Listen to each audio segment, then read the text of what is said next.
Yeni bir videodan herkese tekrardan selamun aleyküm. Bugünkü videomuzda da yine gündemdeki gelişmeleri sizlere aktarmaya devam edeceğim. Kıymetli dostlar, videomuza geçmeden önce destekleriniz oldukça önemli kanalımızın algoritması açısından. Beğeni ve yorumlarınızı eksik etmediğiniz için şimdiden Allah razı olsun diyorum ve bugünkü ilk konu başlığımıza geldiğimizde Milli Muharip Uçak Adaş İtalya'da gündem oldu. Milli Muharip Uçak Kaan İtalyan basınında kralların kralı olarak lanse edildi ve Türkiye'nin projedeki başarısından bahsedildi. İsterseniz detaylar bir karşımıza gelsin. 21 Şubat'ta ilk uçuşunu gerçekleştiren Milli Muharip Uçak Kaan geçtiğimiz günlerde ikinci kez gökyüzüyle buluşmuştu.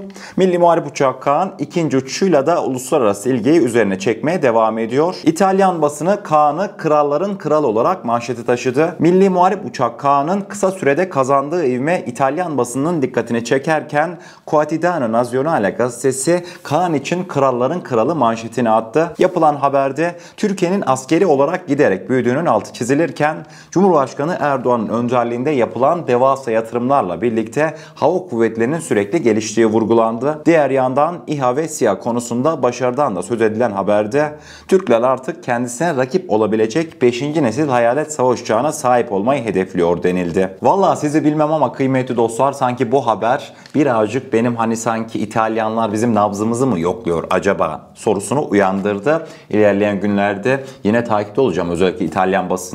Kim bilir, belki de İtalyanlar tık tık tık kapımızı çalar. Milli Muharip Uçak Kaan projesinde beraber bir şeyler yapabilir miyiz diye. Yani kapımızı çalarlarsa hiç şaşırmayalım. Hemen devamında hazır adışımın konusu açılmışken kıymetli dostlar, hatırlanacağı üzere geçtiğimiz günlerde ikinci test uçuşunu başarıyla icra etti Milli Muharip Uçak Kaan. Yaklaşık 14 dakika havada kalmıştı. Bir tane vatandaş Milli Muharip Uçak Kaan'ı yanında F-16 eskortluğunda çekmişti. Şimdi diyoruz ya, Milli Muharip Uçak Kaan gerçekten cüssesi devasa büyük diğer savaş uçaklarıyla kıyasladığımız zaman diye. İsterseniz net bir şekilde gözle görülüyor F-16 ve Milli Muharip Uçak Kaan arasındaki boyut farkı. Video bu karşımıza gelsin.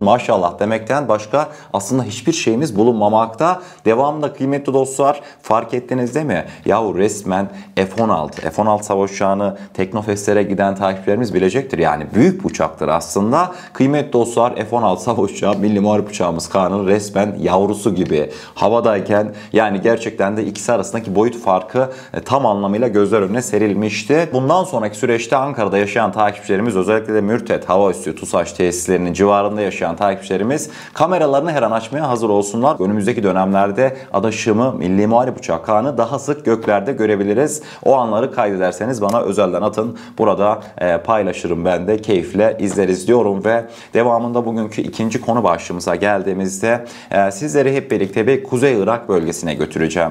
Kıymetli dostlar, ben sizlere sürekli neredeyse her videomuzda Kuzey Irak'ta gerek Milli İstihbarat Teşkilatımızın gerekse de Türk Silahlı Kuvvetleri'nin insansız hava araçlarıyla özellikle düzenlemiş olduğu operasyonları aktarıyorum değil mi? İşte diyorum, cerrahi operasyonlar yapıldı, nokta atışı operasyon, terör örgütü mensuplarına ait araç tam isabette vuruldu haberlerini sizlere aktarıyorum ya. Haberleri aktarmak bir yana, özellikle de bölgedeki şu an teröristlerin psikolojisini çok iyi bir şekilde anlayabileceğimiz bir video karşıma çıktı geçtiğimiz günlerde. Bu özel videoyu bugün sizlerle paylaşacağım. Türk Silahlı İnsan Hava Araçları'nın etkisiz hale getirmiş olduğu, tabiri caizse hurda yığını diyebileceğimiz araçlar Metina Gara karayolunda karşımıza çıkmıştı. İsterseniz görüntüler bir karşımıza gelsin. Daha sonrasında görüntüler üzerine bir güzel konuşalım.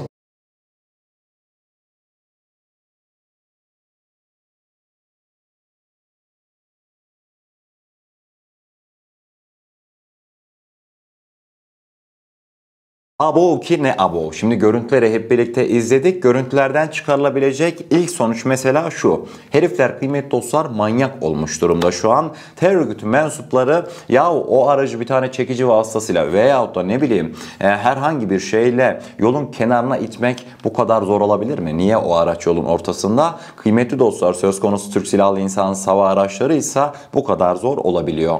Adamlar aracı kenara dahi çekememişler korkularından. Çünkü niye? Şöyle düşünün, o bölgede sonuçta sadece teröristler yaşamıyor. Karayolunu sivil vatandaşlar da belki kullanıyor, Irak vatandaşları. Karayolundan geçerken teröristlere ait olan, hurda yığını olan aracın kenarından geçerseniz özellikle sizi izleyen bir Türk Silahlı İnsan Hava Aracı varsa, ki bence vardır, yolun ortasında duran hurda yığını teröristlere ait araca müdahale etmediğinizden dolayı Türk Silahlı İnsan Hava Araçları sizi bir tehdit olarak algılamıyor. Ama ne zaman ki o hurda yığınını kenara çekmeye çalıştığınızda o hurda yığınını kim kenara çeker? Tabii ki de bir başka terörist büyük ihtimalle kenara çeker.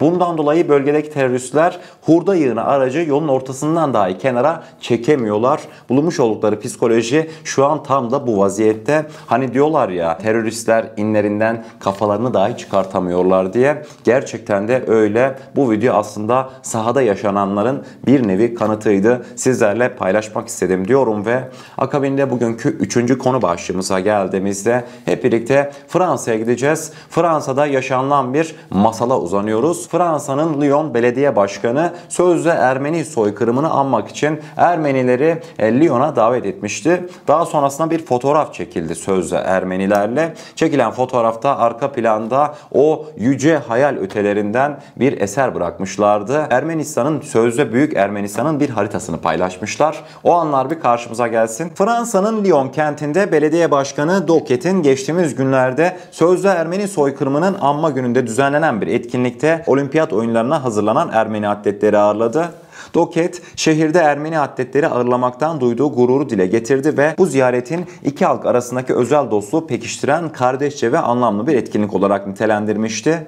Doket, sosyal medya hesabından yaptığı küstah paylaşımda Türkiye topraklarını Ermenistan'a ait gösteren haritayı sosyal medya hesabından bu şekilde paylaşmıştı. Lütfen bunlar için ağzınızı falan bozmayın. Şimdi ben tahmin edebiliyorum içinizden ne geçirdiğinizi ama bunlar için günaha girmeye falan hiç gerek yok. Lyon'un belediye başkanı bu fotoğrafları paylaştığı esnada, hayal ötesi olan bu fotoğrafları paylaştığı esnada Ermeni milletvekili gerçekleri göz önüne sermekle meşguldü. Ermenistan milletvekili Artur Kaçaryan, Ermenistan Başbakanı Nikol Paşinyan'ın Türkiye Cumhurbaşkanı Recep Tayyip Erdoğan'dan korktuğunu dile getirmişti. Haberimizin detayları bir karşımıza gelsin. Ermenistanlı milletvekili Artur Kaçaryan yapmış olduğu açıklamasında Cumhurbaşkanı Erdoğan'ın göreve başlama törenine gidip Aliyev ve eşinin arkasına oturan Nikol Paşinyan Putin'in yemin törenine gitmedi. Paşinyan apaçık bir şekilde Cumhurbaşkanı Erdoğan'dan korkuyor diye önemli bir ifade kullanmıştı. Yani haberden de anlayacağınız üzere siz neyin haritasından bahsediyorsunuz? Siz arkanıza almışsınız yalan yanlış haritayı. Gerçekler hiç de Ermenilerin zannettiği gibi değil. Paşinyan açık açık dedi. Ne yapalım dedi. 4 tane köyü Azerbaycan'a vermeyelim de yine mi savaşa girelim dedi. Azerbaycan Türkiye'nin açık desteğini alıyor.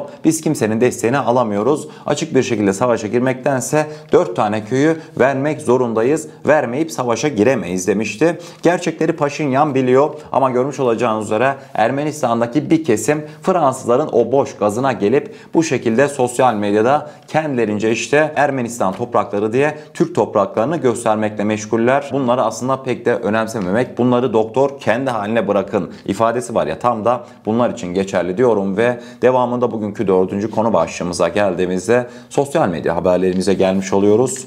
Yine sizler için birbirinden önemli, birbirinden dikkat çekici gelişmeleri bir güzel yorumladım. Detaylar bir karşımıza gelsin. Bugün sosyal medyada neler yaşandı hep birlikte öğrenelim. Bugünkü sosyal medya haberlerimizde ilk olarak bir kardeş ülke Azerbaycan'a gidelim mi? Azerbaycan Teknik Üniversitesi ve Ulusal Havacılık Akademisi öğrencileri TUSAŞ'ın katkılarıyla insansız hava aracı üretti. TUSAŞ'ta 8 ay eğitim gören Azerbaycanlı öğrenciler insansız hava araçlarının bütün parçalarını Bakü'de kurdukları atölyede imal etti. Azerbaycan ve Türkiye arasındaki görmüş olacağınız üzere özellikle insan hava araçlarındaki işbirliği artarak devam etmekte. Bilineceği üzere Yunanistan Başbakanı Kyriakos Mitsotakis 13 Mayıs'ta Türkiye'ye gelecek. Atina'nın beklentisi Cumhurbaşkanı Erdoğan ile Yunan Başbakan Mitsotakis arasında samimi bir görüşme. Konuya ilişkin konuşan Yunanistan Dışişleri Bakanı Yera Petritis, Türk-Yunan yaklaşmasından beklentimiz sükunet dolu bir dönemdir. Bence beklememiz gereken samimi bir görüşme olmasıdır. Ortaya konması gereken konular ortaya konacaktır. Dikenli konular da liderler ve heyetlerimiz arasında ele alınacaktır diye açıklamalarını sonlandırmıştı. İran'dan gelen Türkiye açıklamasına gidelim mi? İran Dışişleri Bakanı Abdullahiyan yapmış olduğu son açıklamasında komşuluk politikamızda Türkiye özel bir yere sahip.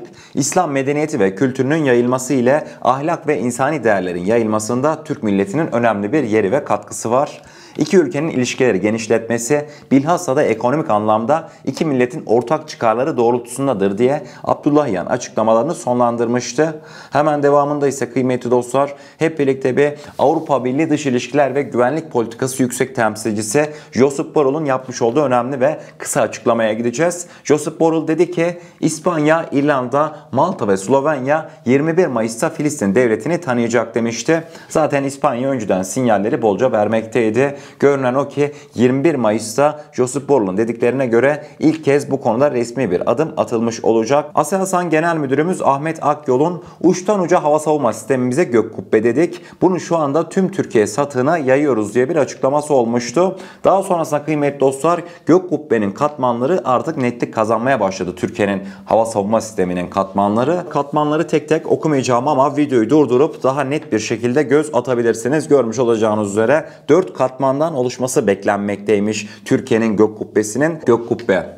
oldukça önemli. Gök kubbe Allah'ın izniyle şu hava savunma sistemi muhabbetinin defterini büdürsek gerçekten de çok rahat bir nefes alacak. Her katmanda belki de en az 4 farklı hava savunma sistemiyle Türkiye'nin gök kubbesi oluşturuluyor. Rabbim gerçekten de projelerde emeği geçen mühendis, teknik personel, çaycısına kadar hepsinden Allah razı olsun. Dediğim gibi gök kubbe ülkemizin hava savunma sistemi, ülkemizin şemsiyesi çok ama çok önemli. Bu konuda da Allah'ın izniyle önümüzdeki dönemlerde daha güzel haberlerle buluşmak dileğiyle diyorum ve bugünkü videomuzun sonuna gelmiş oluyoruz. Eğer kanalımıza ilk defa gelmekteyseniz kanalımıza abone olarak bizlere destek olabilirsiniz. Videomuza gerçekten beğenmişseniz aşağıda bulunan beğen butonuna basarsanız bizleri oldukça mutlu edersiniz. O zaman ne diyelim? Kendinize çok iyi bakın. Hayırlı cumalar. Allah'a emanet olun. Her şey istediğiniz gibi olsun. Sağlıcakla.